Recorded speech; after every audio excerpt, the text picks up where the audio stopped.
Continuamos con nuestro programa habitual. El día de hoy tendremos la siguiente plenaria titulada Expediente Clínico Electrónico, misma que será impartida por la doctora Mariana Muredu Gilabert, de quien voy a tener el honor de leer la semblanza curricular. La doctora Mariana Muredu Gilabert estudió la carrera de Derecho en el Instituto Tecnológico Autónomo de México y es doctora en Derecho por la Universidad Nacional Autónoma de México. Ha sido secretaria de Acuerdos de Juzgado, de Distrito y Tribunal Colegiado. En 1995 ingresó a la Suprema Corte de Justicia de la Nación como secretaria de Estudio y Cuenta. En 2010 fue nombrada magistrada del Tribunal Federal de Conciliación y Arbitraje. En abril de 2013 fue nombrada como magistrada del Tribunal Federal de Justicia Administrativa. Ha impartido cursos de amparo, derechos de los pacientes, telemedicina, expediente clínico electrónico, consentimiento informado, protección de datos personales en materia de salud, en el ITAM, Universidad La Salle, Escuela Libre de Derecho, entre otras más. Desde enero de 2018 es coordinadora del Seminario Permanente de Derecho y Salud Mental que se imparte por el Instituto Nacional de Psiquiatría Ramón de la Fuente, junto con la doctora María Elena Medina Mora.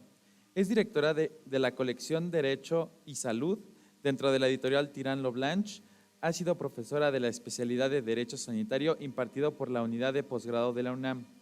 Participó junto con un grupo de académicos expertos y ciudadanos en la elaboración de la Carta Universal de los Deberes y Obligaciones de las Personas.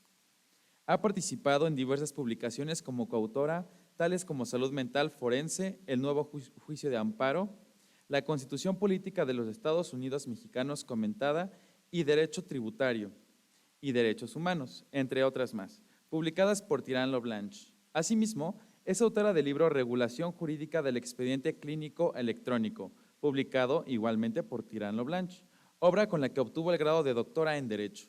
En marzo de 2020 obtuvo la certificación de barrista de la Barra Mexicana del Colegio de Abogados Asociación Civil y en septiembre de 2021 es nombrada miembro honorario de la Asociación Psiquiátrica Mexicana. Recibamos con un aplauso a la doctora Mariana Muredu, por favor.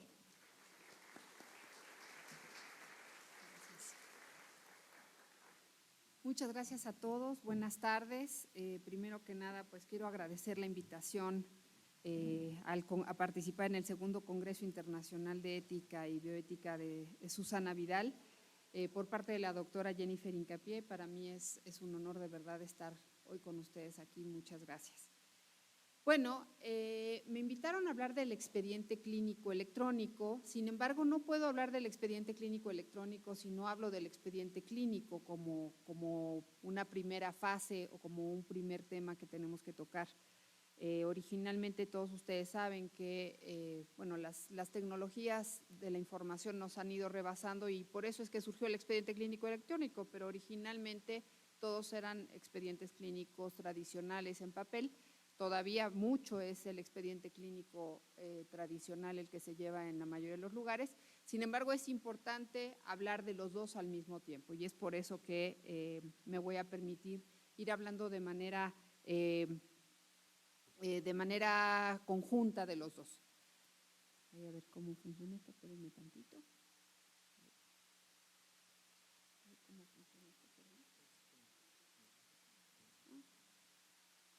Ahí está. Bueno, lo primero que vamos a hablar o a decir es cómo se regula el expediente clínico en México. En México tenemos básicamente dos normas que son las que nos regulan el expediente clínico. La NOM 004, que es SA3 2012 del expediente clínico, y la NOM 024 SSA3 2012, que se refiere a los sistemas de información de registro electrónico para la salud, intercambio de información en salud. La primera NOM es exactamente la que nos establece el objeto del expediente clínico. Nos dice que el expediente clínico, o más bien que la NOM 004, su objeto es fijar los criterios éticos, científicos, tecnológicos y administrativos obligatorios para la elaboración, conservación, propiedad, titularidad y confidencialidad del expediente clínico. Es decir, esta NOM nos va a dar justamente los parámetros para la elaboración de los expedientes clínicos. Pero originalmente esta NOM se refería solamente a los expedientes clínicos tradicionales, a los de papel, a los que conocemos todos. Y después va también a regular a los expedientes clínicos electrónicos, ya lo iremos viendo. Otro de sus objetivos es promover la cultura de la calidad en los expedientes, permitiendo que se fomenten los usos médicos jurídicos, de enseñanza, investigación, evaluación y administración estadística del expediente clínico. Es decir, el expediente clínico nos va a servir para muchas cosas, no solamente para asentar los datos del paciente. La función de asentar los datos del paciente y de los médicos a lo largo de su trabajo o de su labor con el paciente, todo tiene que quedar asentado en el expediente, pero tiene muchos objetivos. No solamente que yo tenga mi expediente y que ahí quede asentado mi tratamiento, sino tiene muchos fines estadísticos, tiene muchos fines exactamente de políticas públicas para determinar muchas cuestiones que después a la sociedad nos van a ir sirviendo para determinar qué puntos o qué focos son importantes de atender en la sociedad de la que estemos hablando. La NOM 024, ahí está. La NOM 024 tiene por objeto regular los sistemas de información de registro electrónico para la salud, así como establecer los mecanismos que tendrán los prestadores de servicios de salud para registrar, intercambiar y consolidar la información.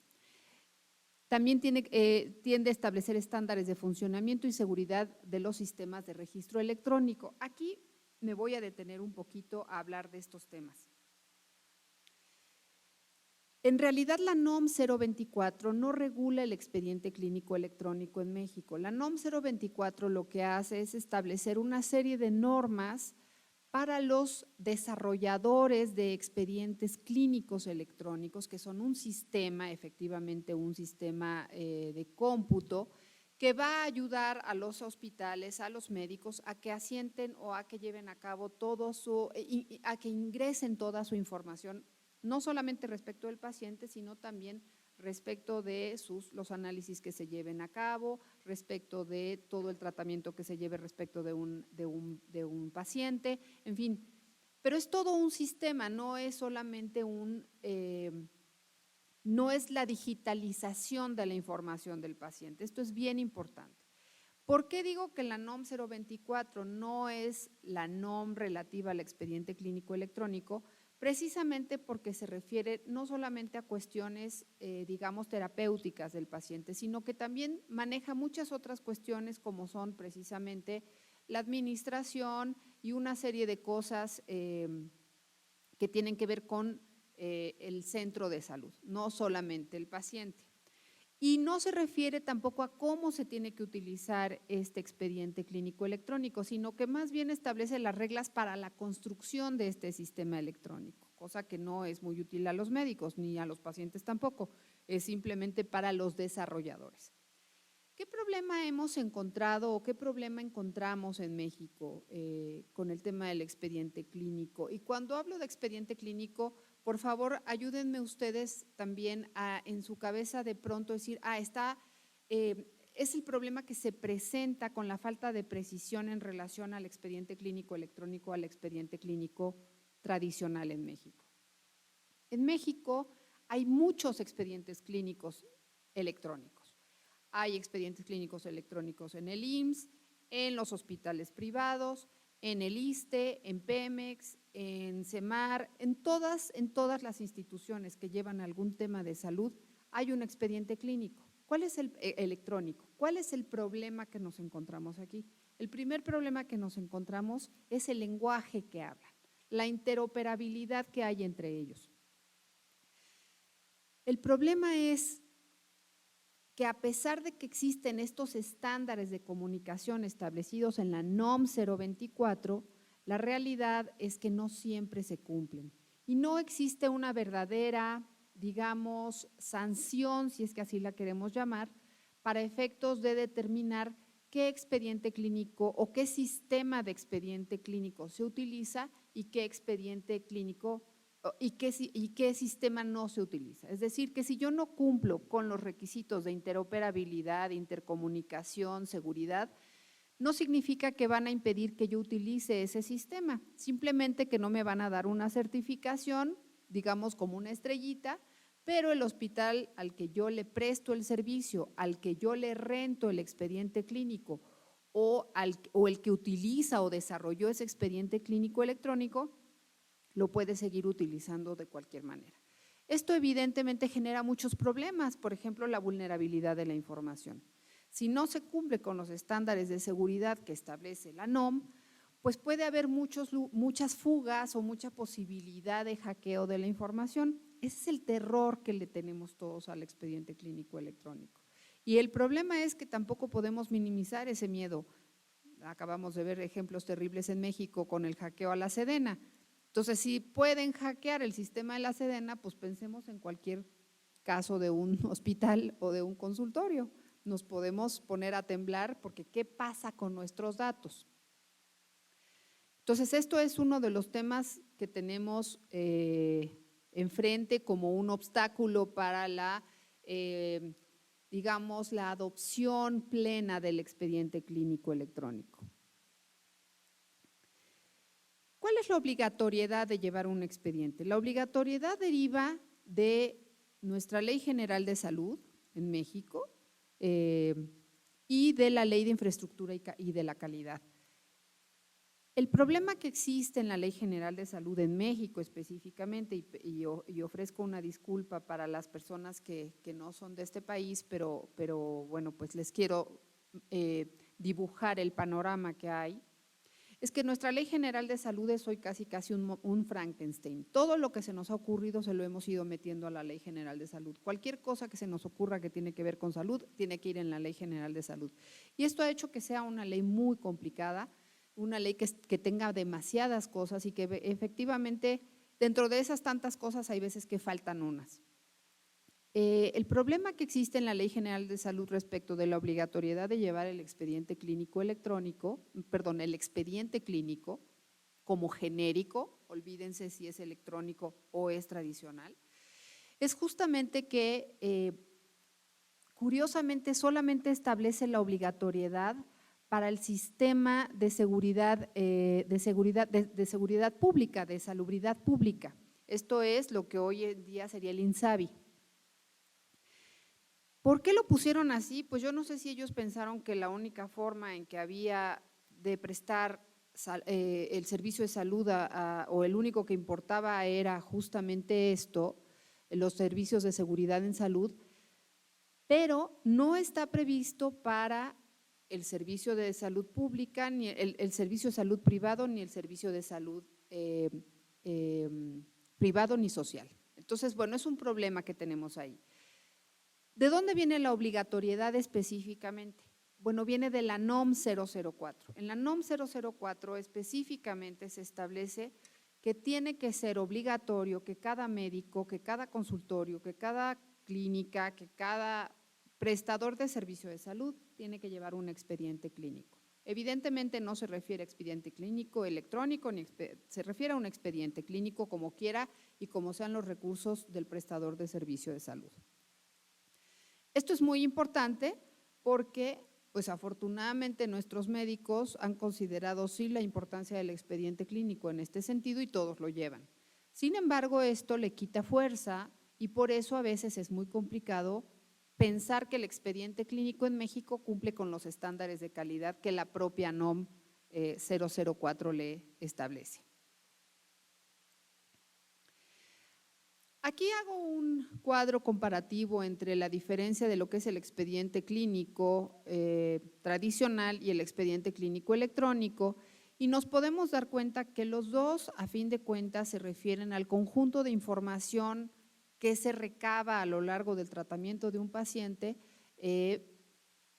en un determinado momento. ¿Qué es lo importante? Bueno, en el caso del expediente clínico electrónico, pues que es un conjunto de información almacenada en los medios electrónicos que tiene importancia porque a fin de cuentas en un mismo sistema tenemos pues radiografías, análisis, comunicaciones entre los distintos médicos a los que se refiere, es decir, es un sistema muy complejo que permite que haya una comunicación muy amplia entre el médico tratante y las demás personas que también son prestadoras del servicio de salud y que son los recursos a los que acude el médico en el momento de tratar a una persona. El expediente clínico ya lo sabemos, bueno, son documentos escritos, gráficos, imagenológicos, electrónicos, magnéticos, todo, pero todo está en un expediente, digamos así, físico. ¿Cuál es el problema entonces entre uno y otro? Bueno, pues por un lado la portabilidad. No es tan fácil andar cargando un expediente, pensemos en una enfermedad crónica o en una persona que tiene una enfermedad crónica o varias enfermedades, pues se va generando un expediente muy grande, muy amplio, que es difícil de andar cargando. En el caso del expediente clínico electrónico sería muy fácil tenerlo en una app, en un celular, o que mi médico rápidamente accediera a mi información médica con una clave que yo le daré o que tiene el propio hospital o centro de salud. Ay Dios, un tantito, ahí está. ¿Qué pasa con la información del expediente clínico? Todos los médicos tienen obligación de guardar la información del expediente clínico durante 5 años, de acuerdo a lo que nos establece la propia NOM. El problema que tenemos aquí es este. No se establece en nuestra ley qué pasa si la NOM, o más bien, qué pasa si pasan los 5 años y yo no regreso a ese mismo centro de salud o con ese mismo médico, o me cambié de país. ¿Qué pasa con esa información? ¿Qué hace el hospital con ella? No nos dice si se desecha, si se destruye, si se llama al paciente o a los familiares del paciente para entregarles el expediente correspondiente. No sabemos qué pasa. Lo único que sí sabemos es que los médicos, los centros de salud y todos los que tienen acceso a o más bien todos los que son los custodios del expediente clínico, y ahorita voy a explicar por qué utilizo la palabra custodios, tienen que conservar los expedientes 5 años. Aquí sería interesante pensar que se dijera, bueno, si pasan los 5 años y el expediente no se ha utilizado, habría a lo mejor que tratar de pensar en localizar al paciente, en localizar a los familiares del paciente, en hacer una notificación pública a través de los medios de comunicación de mayor circulación en México para decir, tales expedientes médicos de tales personas se van a desechar. ¿Por qué estoy haciendo esta precisión? Porque muchas veces nosotros nos podemos pasar 5 años sin volvernos a enfermar de lo mismo. Sin embargo, a los 5 años o después puede volver a venir esta enfermedad o consecuencias de la misma enfermedad o como ahora con el COVID, tantas cosas que no sabemos que pueden pasarnos en un tiempo. Siempre es importante la información que se conserva en el expediente. Sin embargo, esta información se pierde si no es un expediente clínico electrónico. En el expediente clínico electrónico, como no estamos utilizando grandes bodegas o grandes almacenes para conservar estos expedientes clínicos, pues bueno, no estamos ocupando un espacio físico, aunque sí un espacio, digamos, virtual. Pero es muchísimo más fácil de almacenar que un expediente clínico electrónico. No sé si seguramente muchos de ustedes habrán tenido, que un expediente clínico tradicional, seguramente muchos de ustedes habrán tenido acceso, a lo mejor sí, en algún hospital grande, donde lleven, por ejemplo, enfermedades crónicas, si fueran, por ejemplo, hospitales de tercer nivel, el Instituto Nacional de Nutrición, por ponerles un ejemplo, es que son bodegas y bodegas y bodegas inmensas con expedientes grandísimos. Yo creo que no nos va a alcanzar el espacio para seguir conservando este tipo de expedientes. Y no es tan fácil después decir, me voy a deshacer de él en 5 años. ¿Por qué? Porque son expedientes que son registros después, como dice la propia NOM, registros estadísticos, registros para dar seguimiento a una serie de enfermedades que pueden darse de manera seguida en un país, cuáles son las condiciones de la población, en fin, dan información muy importante y el hecho de desecharlos en 5 años sin ninguna posibilidad de que sean resguardados, ya sea por el paciente o por alguna otra el Archivo Nacional de la Nación o algún otro tipo de institución, genera o puede generar un problema a la postre. El otro problema que encontramos con el expediente clínico en México es la propiedad del expediente clínico. La NOM 004, que como les digo es la que rige básicamente en lo sustantivo tanto al expediente clínico electrónico como al expediente clínico tradicional, nos dice que el expediente es del hospital o del médico tratante y que el paciente lo que tiene son derechos, y ahí nos lo dice el paciente en tanto aportante de la información y beneficiario de la atención médica tiene derechos de titularidad sobre la información para la protección de su salud, así como la protección de confidencialidad de sus datos. Aquí es bien importante detenernos un poquito. Es un problema muy serio, por lo menos en México, pensar que un paciente quiere su expediente y que el médico se lo niega o el hospital se lo niega. Esto seguramente ustedes lo habrán escuchado muchas veces, es que no me quieren dar mi expediente.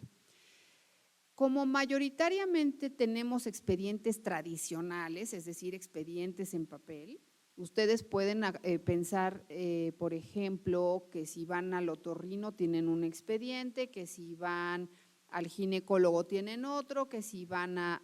Y con cada médico que ustedes van tienen un expediente, o sea que a lo mejor a lo largo de la vida de una persona acaba teniendo 10, 12 expedientes, entre que va con un médico, el oftalmólogo, el dentista, todos tienen un expediente diferente. No hemos podido lograr, por lo menos en México, el tener un expediente clínico único, en el que esté la información completa del paciente, no importa que sea de oftalmología, no importa que sea de otorrinolaringología o de nefrología, nada, que todo esté en un banco de información que el médico o que el paciente en el momento en que requiera su información la pueda ver. ¿Esto en qué redunda? En que cada vez que ustedes van a una consulta con un médico nuevo, tienen que acordarse de todo lo que ha pasado a lo largo de su vida, porque además les preguntan desde si les pusieron la vacuna del sarampión o no, hasta si les dio varicela. Y la verdad es que muchas veces uno puede tener esa información un poco, digamos, a la mano, si tiene uno buena memoria, pero también se va olvidando eso y dice, ya ni me acuerdo si me vacunaron o no me vacunaron, si me dio, pues yo me acuerdo que mi mamá me dijo, pero esto se pierde. Y esto tiene mucha importancia, ¿por qué? Porque hay enfermedades, y muchos de ustedes lo sabrán, que tienen secuelas a lo largo de la vida.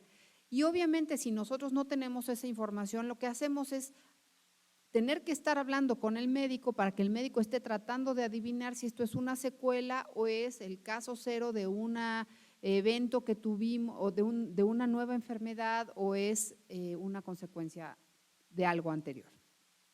¿Esto qué lleva? Lleva tiempo, lleva dinero y lleva muchas horas, hombre, de atención médica que hace que una consulta, lejos de ser una consulta ágil y eficiente, se vuelve una consulta muy larga. Bueno, y aquí encontramos el problema de la información. Muy bien, ¿de quién es la información del expediente clínico? Es del paciente.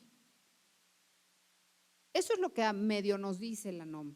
Pero también la NOM nos dice que el expediente en sí mismo es del hospital o del médico tratante. Yo les pregunto a ustedes, ¿de qué sirve un expediente sin la información? Pues de nada, es un cúmulo de papeles que no sirven para nada. Entonces, en realidad, no sé si aquí habrá abogados, yo soy abogada, y lo primero que digo es, la palabra propiedad es prácticamente un sinónimo de titularidad. De tal manera que lo que nos está diciendo la NOM es que todos son dueños del expediente. Lo cual trae una serie de problemas muy serios, porque a la mera hora el hospital no quiere dar la información, tengo que irme al INAI para efectos de que el INAI ordene al hospital, al médico o a la institución de salud que por favor dé mi expediente. Y además tenemos que estarnos peleando de si toda la información o solo una parte de la información o qué es lo que me tienen que dar. La NOM 004 es una NOM ya vieja, es de 2012, está por cumplir, bueno, más bien ya cumplió 10 años. Ustedes saben que las NOM se tienen que revisar cada 5 años. Desafortunadamente esta NOM no se ha revisado y no se ha actualizado en cuanto, por ejemplo, a la propiedad o a la titularidad del expediente. Mi opinión, ¿cuál es? Yo pienso que el expediente clínico como tal es del paciente. ¿Qué es lo que vale del expediente clínico? La información. ¿Qué son los médicos y los hospitales? En mi opinión, son los custodios del expediente. En el caso de que estemos hablando de un expediente clínico tradicional, el hospital que guarda ese expediente, pues es el custodio de ese expediente. Pero el día que yo le pida el expediente porque lo necesito, porque me voy a cambiar a vivir a otro país, tienen la obligación de dármelo y de dármelo completo. La NOM nuevamente, una NOM anticuada, una NOM que no se ha actualizado con base a los criterios que nuestros órganos o que nuestras instituciones en México han ido adquiriendo, sigue diciendo que si yo como paciente voy y pido mi información, el médico o el hospital solamente tiene la obligación de darme un resumen de mi expediente clínico. Entonces ahí tienen ustedes al paciente teniendo que presentar una instancia, una solicitud de información al INAI para efectos de que el INAI le ordene al hospital que la información que está en el expediente es del paciente y que toda la información del expediente es del paciente. Pero aquí nuevamente voy a detenerme un momentito en unas cuestiones que les incumben mucho a los médicos y que tienen razón de que les incumban y que son muy importantes. Y estas son las notas médicas subjetivas u objetivas. Las notas médicas subjetivas son las que ponen, las que anotan los médicos en todos los expedientes clínicos en los que están haciendo toda la disertación y el análisis del caso. Habrá algunas notas médicas que no sean adecuadas para que las lea el paciente. ¿Por qué? Bueno, pues porque a lo mejor están diciendo alguna cosa que, pues, que a mí como paciente no me va a gustar. Yo pregunto aquí a todos ustedes, todos somos pacientes, todos hemos sido pacientes. ¿Siempre han dicho la verdad? Así, la verdad, solo la verdad y nada más que la verdad. Creo que les puedo apostar a que no. Y los médicos se dan cuenta. Y los médicos a veces eso lo asientan en los expedientes porque, claro, tienen muchos pacientes y no se van a acordar de que si Juan Pérez le dijo que no bebía, pero cuando vino a la consulta, pues tenía aliento alcohólico. Entonces, yo como médico digo, Juan Pérez me dice que no toma alcohol, sin embargo, percibo aliento alcohólico. Yo les pregunto, ¿qué pasaría si ese Juan Pérez lee eso en el expediente? Va a pensar, le va a perder confianza al médico, va a pensar que el médico está de alguna manera, pensemos a lo mejor traicionándolo o difamándolo o diciendo una serie de cosas que no van con él, porque a nadie le gusta leer pues lo que realmente está pasando o que lo cachen en la mentira, a nadie nos gusta. Entonces, ¿qué es lo que pasa con las notas médicas? Que no están reguladas. Cuando nuestra Suprema Corte de Justicia de la Nación o el INAI determinan que el expediente se tiene que dar en su integridad, los médicos entran en pánico y tienen razón. ¿Por qué? Porque a veces esas notas médicas, como les digo, son estas disertaciones o son estas notas recordatorias de algo que ellos perciben que a lo mejor no es conveniente que lea el paciente. ¿Cuál sería la solución? Porque tampoco podemos pensar que se va a empezar a vetar la información del expediente clínico al paciente cuando realmente pues todo es derivado del estado de salud en el que se encuentra. Bueno, la solución podría ser, por ejemplo, regular estas notas médicas y establecer que hay casos en los que si un médico de manera fundada y motivada determina que hay partes del expediente clínico que el paciente no debe ver de manera, permítanme la expresión, aislada, es decir, solo, sin la asesoría de otro perito en salud, de otro médico que pudiera explicarle una serie de cuestiones que se establecen en el expediente, pues entonces el médico sí tiene derecho de decir, esto no te lo doy.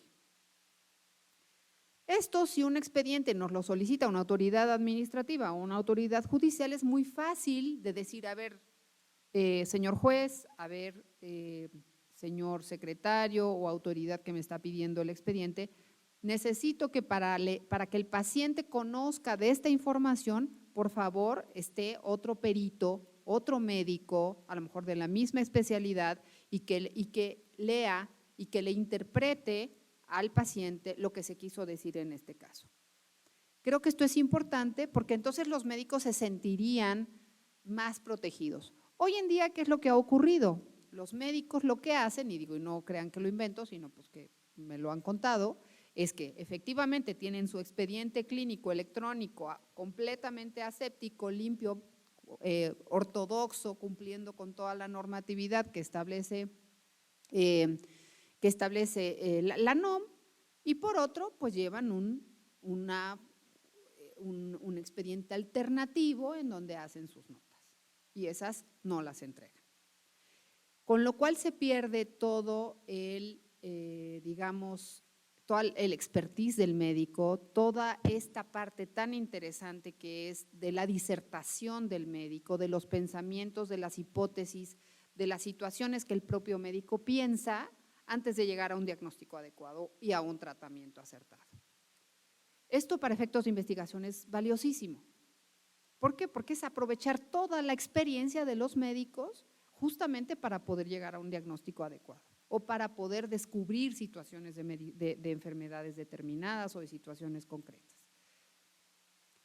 Fíjense todo lo que puede hacer una falta de normatividad respecto de un tema que pareciera muy sencillo, pero en realidad que involucra toda la sustancia, permítanme la expresión, todo el saborcito del expediente. A mí no me importa leer un expediente clínico que diga, ay, se le dieron 2 pastillas de esto y 3 pastillas de aquello y entonces si la presión la tenía así y asado. No, yo quiero saber qué está pensando el médico.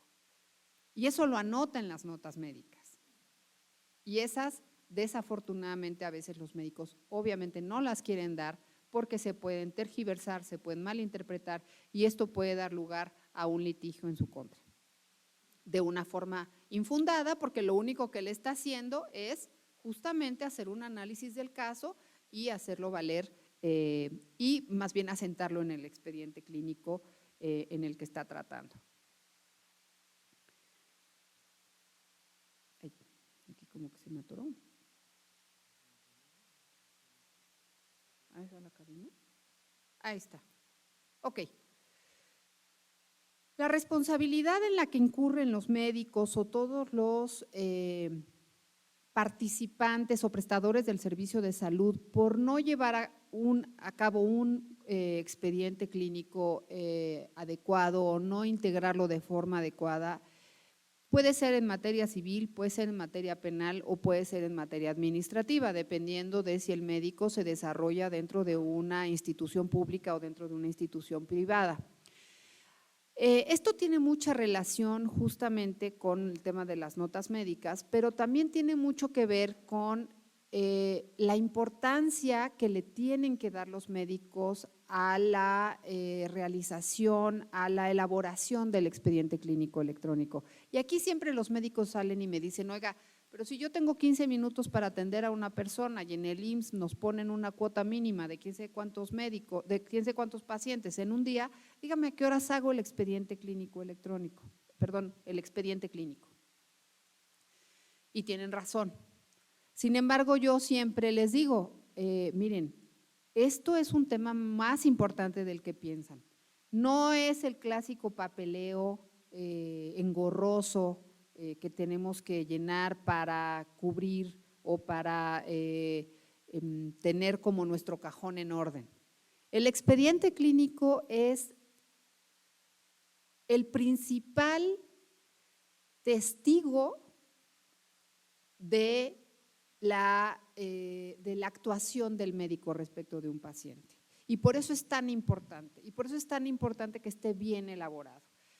Yo siempre les digo a los médicos con los que he tenido oportunidad de hablar, por favor, no es un papeleo inútil, es tu prueba preconstituida que esperemos que nunca tengas que utilizar pero que si un día tienes un problema, a mí me va a ayudar a defender tu caso. Y a mí me va a ayudar a decirle a un juez o a mí como juzgador, a ver que tú, a pesar de lo que te está diciendo, de lo que está diciendo el paciente, actuaste de buena fe con todos los principios de la lex artis ad hoc. Entonces, ¿qué es lo que pasa? Los médicos también tienen que ser muy cuidadosos de que la gente que participa con ellos, que coadyuva con ellos, es decir, me estoy refiriendo a las enfermeras, a los residentes, a todos los que participan en la elaboración del expediente clínico, que no solamente es una persona, no es solamente el médico tratante, también son los médicos a los que se refiere, los especialistas, una serie de cosas que se dan en un expediente clínico, todos son responsables solidarios de ese expediente. ¿Esto qué significa? Que si algo sale mal con un paciente y esto es derivado de una mala práctica, el expediente clínico es el que va a ayudar a deslindar esa responsabilidad y va a ver en dónde estuvo mal, quién se equivocó, quién actuó de mala fe, quién fue negligente, quién sí cumplió con sus obligaciones. Para eso es el expediente clínico. Entonces, y obviamente esto tiene mucho que ver con la ética y con la bioética que estamos hablando hoy aquí, porque justamente son los principios que quedan asentados en un expediente. Cuando un médico actúa justamente bajo estos principios, eso queda asentado en el expediente. ¿Por qué? Porque se ve su buena actuación, se ve su deseo de conservar la salud del paciente o de recobrar la salud del paciente y además de darle un tratamiento digno, humano, empático y todo lo que representa la relación médico-paciente, de la cual también me voy a permitir hablar en unos momentos. Entonces, la responsabilidad es de todos, no solamente es el médico tratante, también es de los médicos que participan o que coadyuvan con el médico tratante, son todos, las enfermeras también. Si una enfermera por alguna razón o los médicos que se quedan de guardia, hay veces que los médicos que se quedan de guardia en las noches, ustedes saben, muchas veces los pacientes entran en crisis en las noches. Bueno, saber que quedó asentado, que se le dio un analgésico o que se le dio un anticoagulante o qué pasó durante esta larga historia de un paciente o durante la estancia de un paciente en un hospital para saber quién incurrió en la responsabilidad. Aquí tenemos, les pongo en este cuadro, justamente cuáles son los tipos de responsabilidad conforme a la NOM por las que se puede incurrir en relación a un expediente. Y bueno, nos dice por no integrarlos, o sea, sí es una responsabilidad no integrar un expediente clínico, no es cualquier cosa, es una cosa muy importante. Entonces, se incurre en responsabilidad si no se integra, si se integran de manera deficiente o incompleta, o sea que hay que saberse la NOM, por permitir que lo roben, también puede ocurrir, por maltratarlo o destruirlo. En este caso, por ejemplo, en el permitir que lo roben, pues ahí incluye, aunque no está incluida un hackeo, pues también es un robo a un documento electrónico. Por alterarlo sin consentimiento de los médicos o del propio paciente. Esto es bien interesante y es una de las grandes ventajas del expediente clínico electrónico, porque en los sistemas que existen, en todos queda asentado la clave o el nombre electrónico, el nombre de la persona o la clave para reconocer a la persona que modificó algo del expediente clínico electrónico. Esto es importantísimo porque entonces hay una trazabilidad de toda la información del paciente, cosa que no ocurre en un expediente clínico tradicional. Yo puedo llegar, sustituir una hoja, volverla a llenar y volverla a poner.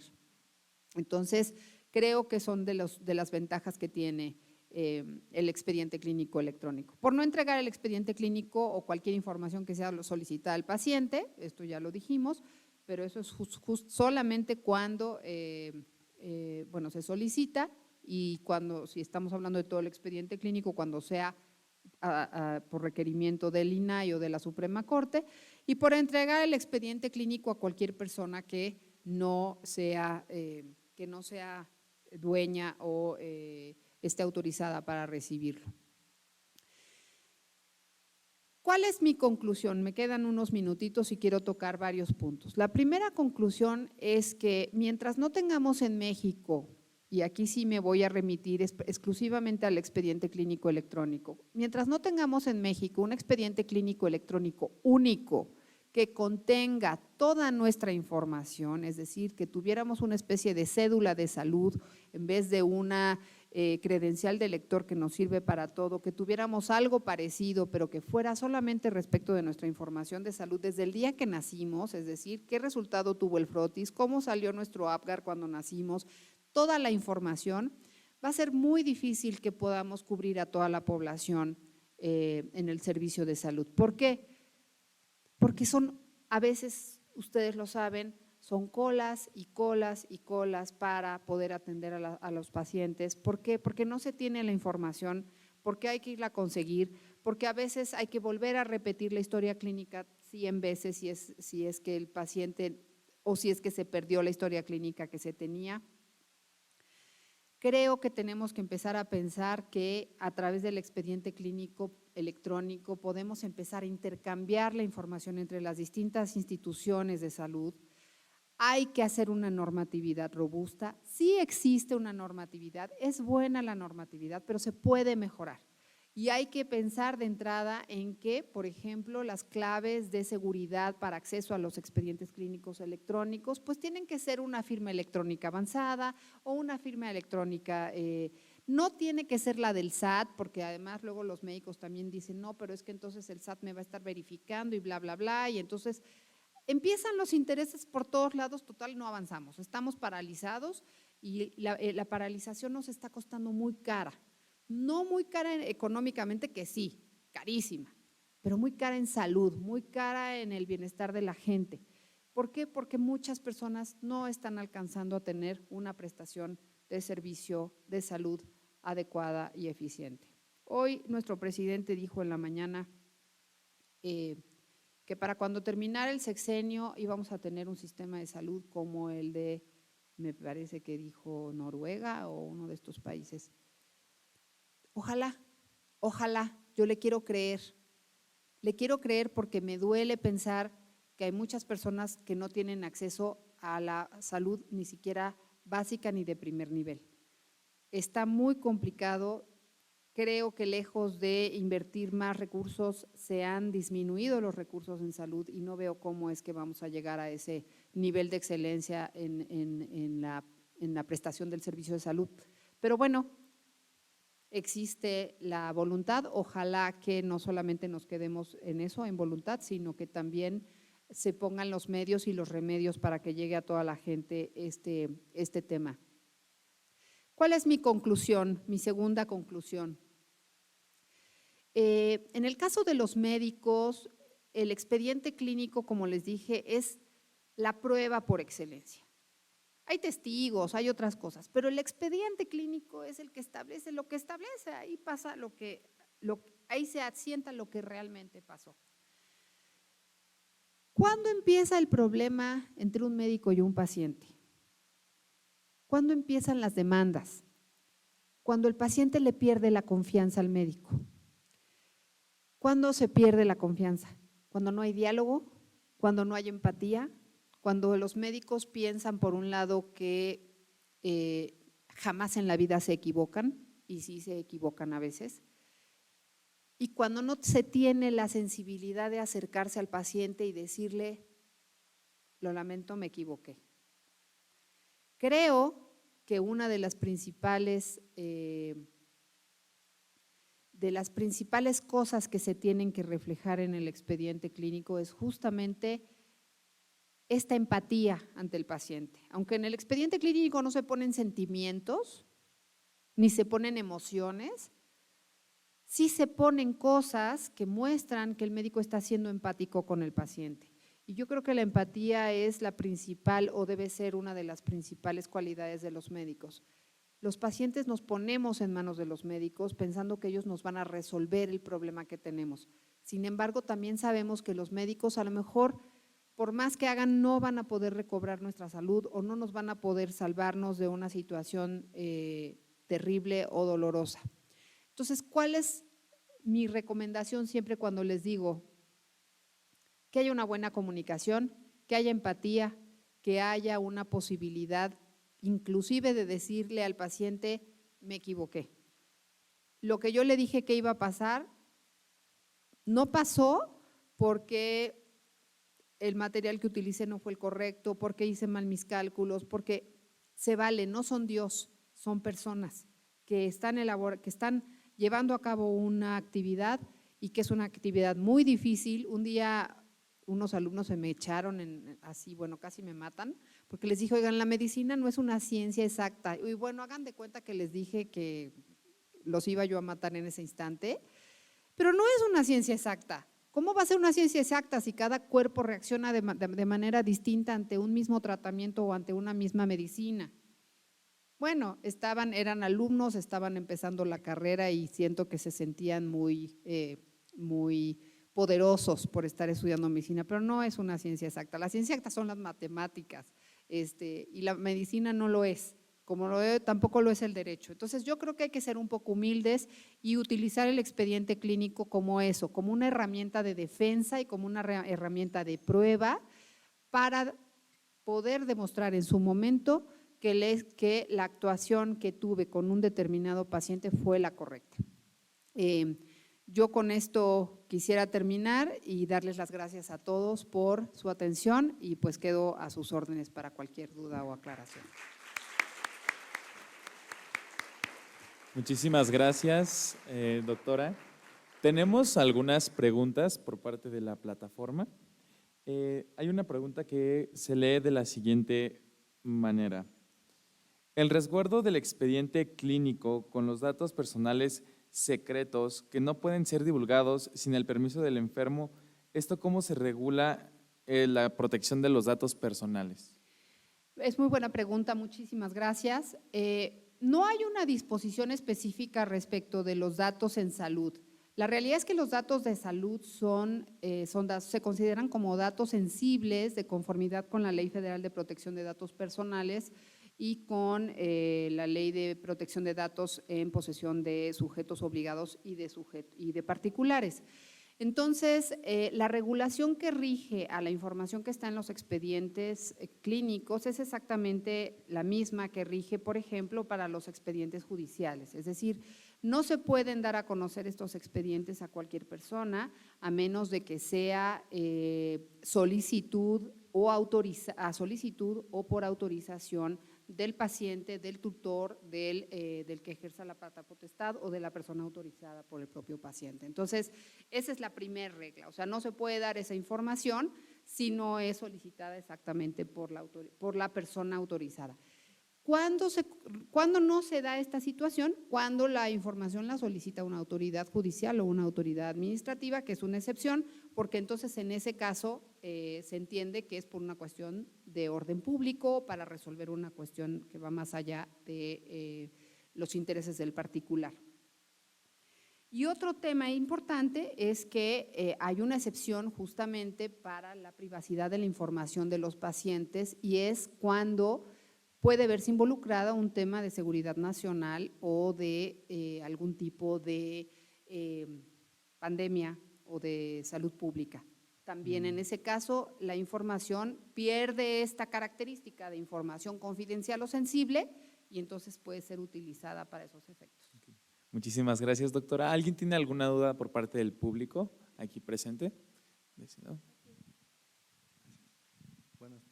Buenas tardes. Muchas gracias, doctora. La verdad le agradezco muchísimo por su plática, fue excelente. Mi nombre es Luis Martínez, yo soy profesor de la asignatura de Informática Biomédica en la Facultad de Medicina. Entonces, bueno, aparte de que me uno a ese casi linchamiento, porque yo también en las primeras clases, yo también pues, les comento esta cuestión de que la medicina no es una ciencia exacta y bueno, estudiantes recién ingresados, también es muy difícil que lo vean en ese momento, ¿no? Y después lo van entendiendo poco a poco. Y esta cuestión que tú mencionas de que a lo mejor se sienten poderosos en ese momento los lleva justamente a que cuando nosotros tocamos este tipo de temas de expediente clínico electrónico, de resguardo de la información, de privacidad, en el momento como que no lo ven, ¿no? Como que dicen, bueno, en algún punto me tocará. Pero bueno, como he tenido oportunidad de seguir viéndolos o siguiéndolos al paso de los años, cuando ellos ya están en la práctica clínica, de repente llegan a cometer ese tipo de situaciones.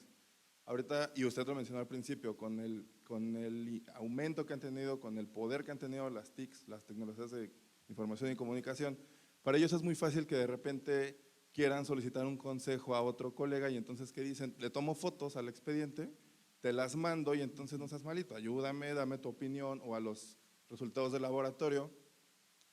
O más grave y que me ha tocado, penosamente me ha tocado verlo, que de repente es como, bueno, este caso me interesó, fue un caso muy raro, fue un caso a lo mejor único, le tomo foto y además lo subo a mis redes sociales.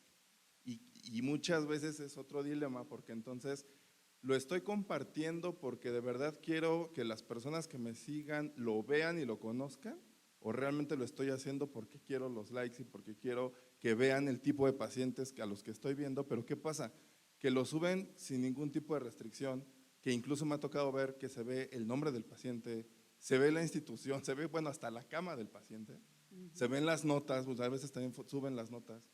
Entonces aquí la pregunta, doctora, iría más hacia la cuestión de que si esto entraría en el marco legal que usted mencionaba en cuanto a permitir que el expediente sufra algún tipo de robo, o estas acciones dentro del marco legal, ¿cómo entrar? Pues esto sería una divulgación de información estrictamente personal respecto de la cual el paciente tendría que haber dado su autorización. Como les digo, desafortunadamente no existen disposiciones muy específicas respecto de la información en salud. Sin embargo, sí pueden entrar o sí entran, como así es, dentro de, el tema del manejo de la información confidencial o sensible. Y para eso hay normas muy claras y hay reglas muy claras que establecen que la información sensible no puede ser divulgada sin autorización del particular o del dueño de la información, que en este caso es el médico. ¿Qué pasaría en este caso? Bueno, pues el médico puede ser objeto de una demanda muy seria en la que se le pueden estar pues justamente imputando a una serie de conductas que van en contra de la seguridad de la persona, porque pensemos que esta información, y ese es el miedo que se tiene siempre con la información en salud, que se divulgue. Ya siempre todos hemos oído, la información es poder. Entonces pensemos en la información en salud de una persona pública, que si bien las personas públicas siempre tienen pensemos en el caso del presidente de la República, la información de salud del presidente de la República es una cuestión pública. ¿Por qué? Pues porque nos gobierna a todos, porque nos es importante saber, como un tema de seguridad nacional, que la persona que nos está dirigiendo como país está en una situación de salud adecuada para poder hacerlo. Es por eso que es importante. Y hay criterios de la Suprema Corte y del Poder Judicial en general que dice que las personas públicas, su ámbito de protección de información es un poco más laxa o bastante más laxa que la de las personas que no tienen un ámbito público, ¿no?